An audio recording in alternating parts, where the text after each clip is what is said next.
ഇന്ന് നമുക്ക് എയർ ഫ്രയറിനകത്ത് മുട്ട പുഴുങ്ങിയെടുക്കാം. അതിനായി ഞാനിവിടെ എയർ ഫ്രയർ ബാസ്ക്കറ്റിനകത്തേക്ക് 5 മുട്ടയാണ് ചേർത്ത് കൊടുക്കുന്നത്. പിന്നീട് നമുക്കിത് എയർ ഫ്രയറിനകത്തേക്ക് വെച്ച് കൊടുക്കാം. ഇതിനകത്തേക്ക് വെള്ളം ചേർക്കേണ്ട ആവശ്യം ഒന്നുമില്ല.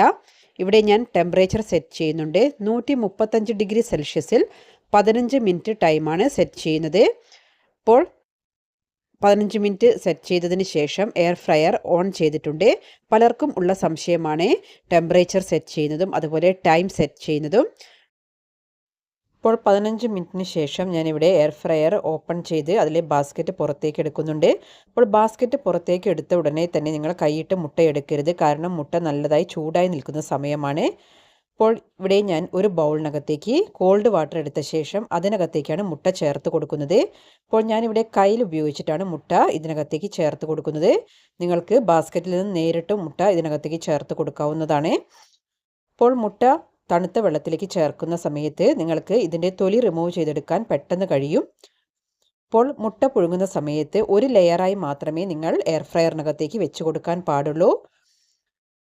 ഇപ്പോൾ മുട്ടയെല്ലാം ഞാനിവിടെ തൊലിയെല്ലാം റിമൂവ് ചെയ്തെടുത്തിട്ടുണ്ട്. ഇപ്പോൾ നമുക്ക് മുട്ടയൊന്നെടുത്ത് കട്ട് ചെയ്ത് നോക്കാം. ഇപ്പോൾ നിങ്ങൾക്ക് കാണുമ്പോൾ തന്നെ അറിയാം നല്ല പെർഫെക്റ്റ് ആയിട്ട് കുക്കായി കിട്ടിയിട്ടുണ്ട്.